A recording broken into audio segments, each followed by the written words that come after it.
Lake George Battlefield Moments, a production of Lake George Battlefield Park Alliance, preserving our area's incredible history. Here's the president of Lake George Battlefield Park Alliance, John DeNuzzo. Welcome to Lake George Battlefield Moments. Our guest is Avellina Balestri, author of historical fiction that includes a substantial work set during the American Revolution. Thanks for joining us, Avellina. Thank you so much for having me on. I really appreciate it. I'm finishing up your book, All Ye That Pass By, Book 1, Gone for a Soldier. It's a very ambitious book. It's about 600 pages long, extensive dialogue among the characters. In fact, I was telling someone about it, and I said, it reads like a play. You can actually imagine conversation and a play setting in many parts of your book. And most noteworthy is your portrayal of General John Burgoyne. So how much of your representation of Burgoyne is factual versus imagined? So when I write historical characters, what I will try to do is delve into any sources we have about them in the history, in the records. I try very, very hard to read letters and memoirs and diaries and poetry and any kind of output, speeches that are left behind from these figures from history in order to get a real sense of them and their voice. It's very important for me to be able to gear in as best I can to their voice before I do the writing. So I've been researching a gentleman, Johnny, for a very, very long time, since childhood, really. He always drew my attention. He's very much the colorful one. He and Major John Andre were both very much the colorful ones among the redcoats of the war. And so I always was really drawn to him. I always had an artistic streak. I feel like he was a bit of an ENFP. I am too. So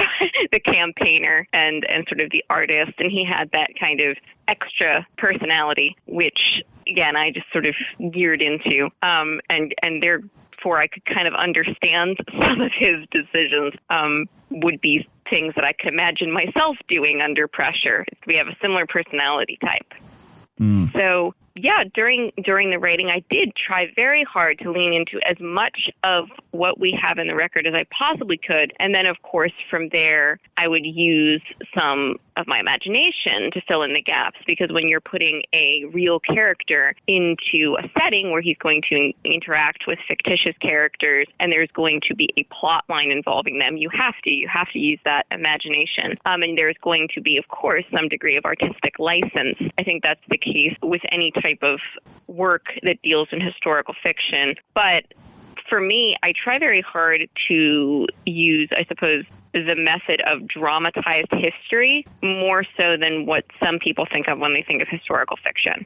Some people use the term, I fear, in a way that damages the genre because they will sort of mean fiction as in they can kind of make up anything and just use a few names from history. Whereas for me, it is extremely important to be as faithful to what we know as I can. And then when it comes to using my imagination, those elements where you go beyond that, I want it to at least be plausible. I want to take these characters, look at them, look at what we know about them from their lives, what both they wrote and other people, contemporaries, said about them, and then try my very best to get that voice right, to bring that person to life in all their complexity, and then come up with plausible ways in which they would interact with other characters.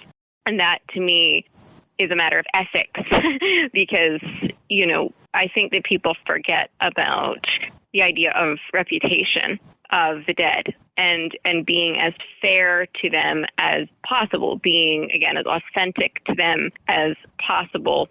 So there's so much of what is written in All Ye That Pass By, both in the case of Burgoyne and then a bunch of other historical characters, where I draw very heavily from their actual written record. I put as much of their written record into their dialogue as feasibly possible. It does require some tweaking because you are taking written material and you're trying to make it mostly spoken material in dialogue. So that in and of itself requires some adaptation. And just in general, when you're taking things from a past time period and putting them into a present time period, I try to make it very subtle, but sometimes there is some editing that is necessary to the process in order to try to make it more smooth to a modern reader. So I try very hard to use a fine scalpel when doing these adaptations and preserve as much of the spirit and as much of the voice as I feasibly can in the medium and with the readership that I have. And then you mentioned John Andre. He actually is my favorite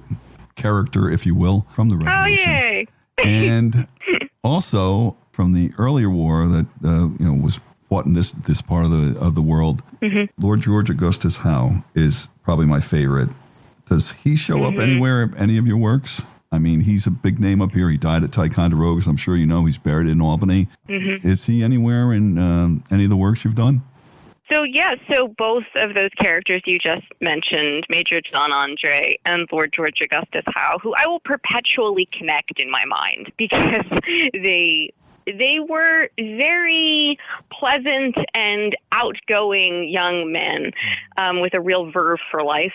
So I regularly connect them. I actually have General William Howe at one point in the trilogy reference that he connects them in his head. So yes, both of them show up in different ways. So in the case of Andre, he, physically shows up as a character in book 3, which I'm busy working on right now. So my brain is immersed in Andre and lots of his personal mail, which is delightful stuff, really. But so he physically shows up and interacts with the characters, and we meet him in Philadelphia in the winter of 77 into 78. And so we basically follow him around as he interacts with the fictional protagonist, but then other historical characters who were there as well, such as Major Patrick Ferguson, Lord Francis Rowden, Ben Astor Tarleton shows up, John Graves Simcoe shows up, as I mentioned, William Howe. So there's a lot of people from that general section who end up cameoing who are historical, and I've, again, been doing research on all of them.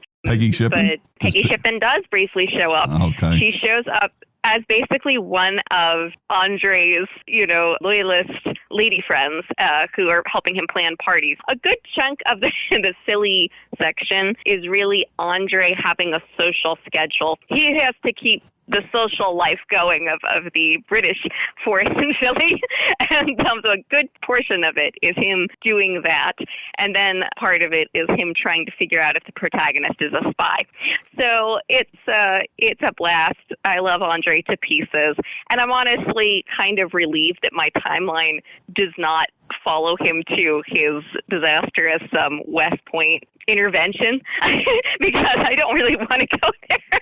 So I'm glad I don't have to. It's the same with Ferguson. I love him to pieces too, and I'm glad I don't have to follow him to Kings Mountain, but we do get to spend a lot of meaningful time with them in Philly.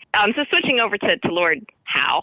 Yeah, so he is in the series kind of in a secondary degree in the sense that he's not in the series physically, but he's very much a presence for so many different characters within the story. This is similar to General James Wolfe, who also appears in reference many times. With regards to Howe, you've got multiple characters who speak at length about their interactions with him during the French and Indian War and the impact he made on them. And this includes characters who are, coming from the mother country and characters who are from the American colonies, because Howe had such an impact on both groups and really brought them together, both by his just sort of persona, to be honest, his charisma, and the fact that he really was an innovator. He was someone who understood that a certain reform and innovation was necessary for the British Empire to thrive in its new world domain, basically. And so that is very much something that is remembered. It's kind of a melancholic thing, not just because he died so young and this haunted everyone. And it was quite a bloody death, really, the descriptions of how he died. So it haunted so many people. But also the fact that it's a sign of what could have been, the British Empire unified on both sides of the sea. So it has a real melancholy. These people who are now in a civil war effectively against each other. So the memory of Howe is appealed to throughout the series as this sort of what could have been. Also kind of used as a callback to former days. So in the record, Howe is often compared to the Greeks and the Romans and so forth. But something else that I think is a worthy comparison, and the fact that his name is very Anglo-Saxon, is to the Anglo-Saxon past. And you run into that a lot in the poetry in his honor, this real sense of connection to the Anglo-Saxon past, the Anglo-Saxon warriors and the young lord and all of that mythos. And the fact that he was, for example, of royal blood, and that he did, through that royal blood, have connections all the way back to like Alfred the Great and whatnot. And there were these comparisons being made. So I tried to use that as a tie-in to past history. So it's not just the American Revolution springing into being out of nowhere. It's part of this much, much, much wider Anglosphere mythos, effectively. And he is an important part of that in people's hearts and minds. So getting back to Gone for a Soldier, the protagonist is named Edmund Southworth. Where did he come from? So Edmund Southworth, in the sense of, just to clarify the question, where does he come from, as in where does he come from in my like psyche, yes. Or where does he come from in terms of England? How did you create him? There we go. Okay. So he is a character who really is inspired by the lives of the saints, effectively. So the very first line of the entire trilogy is Edmund Southworth, born in the year of grace, 17, sorry, I forget my own story. 1756 was named after two martyrs. And it goes on to talk about how, he's named after St. Edmund the Martyr, the first patron saint of England, this warrior king who is basically overthrown and executed by pagan Vikings for refusing to recant his Christian faith. And then secondly, St. Edmund Campion, the Jesuit martyr from the reign of Queen Elizabeth when the Catholic faith is outlawed in England. And our Edmund Southworth, is born from a Catholic recusant family. It means those who refuse to take the Test Act and prior to that oaths of supremacy pertaining to the new ascendant Church of England that split from the See of Rome. And Anglicanism has now established itself, since the time of the Tudors, and now we're in the 18th century in the Georgian period. And Catholics are still laboring under various social disabilities. They cannot partake in politics in any direct way. They really shouldn't be owning property, although sometimes local authorities will turn a blind eye to old families who are allowed to keep some of their holdings, but usually quite reduced.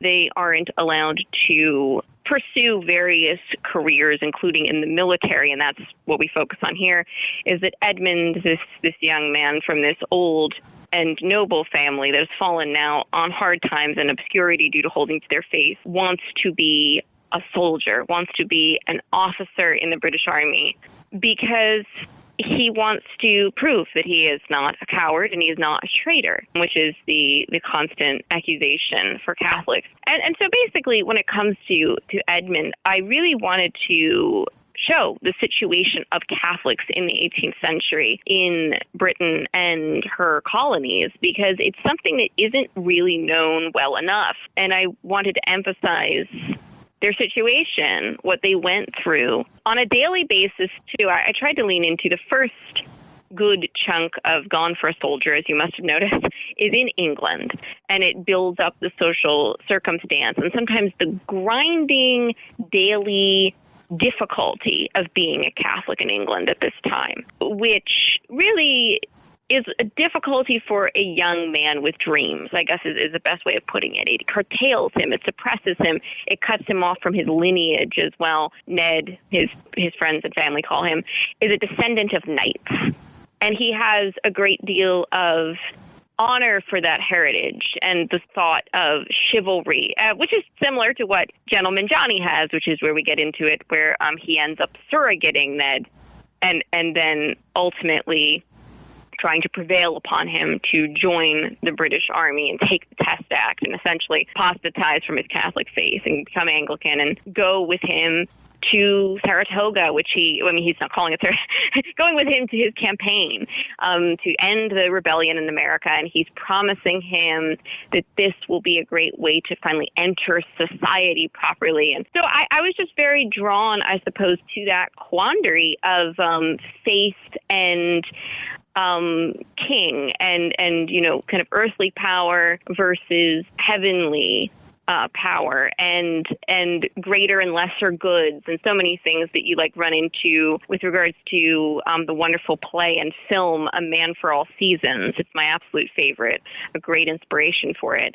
Another two brief inspirations were two books I read very closely in succession. One was the Autobiography of a Hunted Priest by Father John Gerard, which dealt with the situation of Catholic recusants during the Elizabethan period. And the second was Occurrences During the Late American War by Sergeant Roger Lamb, which dealt with the experiences of a young British sergeant, first corporal, then sergeant, who experiences the Saratoga campaign, ultimately a bunch of other encounters, including in the South in Yorktown, and escapes captivity twice to make it back to his lines and ultimately make it home again. And so these stories really imprinted themselves on my mind and proved an inspiration when I went into writing Edmund. Okay, well, thank you for the education, sincerely. And we're out of time. Where can listeners get your books, learn more about you and your work? So they can find my works. So All Ye That Pass By, the first two books are out. The first one is Gone for a Soldier. The second one is Kingdom of Wolves. And both of them are available for purchase on Amazon. For record, there's also split versions because some people thought the book, as you mentioned, is kind of large, were rather cumbersome in their physical copy. They also exist in full-on Kindle as well for purchase. It is full and there's Kindle. There's also split versions, which is basically book 1, part 1, book 1, part 2, and then the same thing for the second book. So they are available there along with my other releases. I have another novel, which is a Robin Hood retelling, and a couple of poetry books and some anthologies on there. Hopefully, the third book, Blood of the Martyrs, will be released next year for the 250th anniversary of Saratoga campaign. Fabulous. Well, thank you, Avellina, for spending time with us, and I wish you the best in your writing. It sounds fascinating. Thank you so much. I really appreciate being on. Okay, well, our website is lakegeorgebattlefield.org. We thank you for being a part of our history. Lake George Battlefield Moments, a production of Lake George Battlefield Park Alliance, preserving our area's incredible history. For more information or to check out the latest podcast, go to lakegeorgebattlefield.org and listen live on Saturday mornings to Lake George Battlefield Moments on 93.5 Lake FM.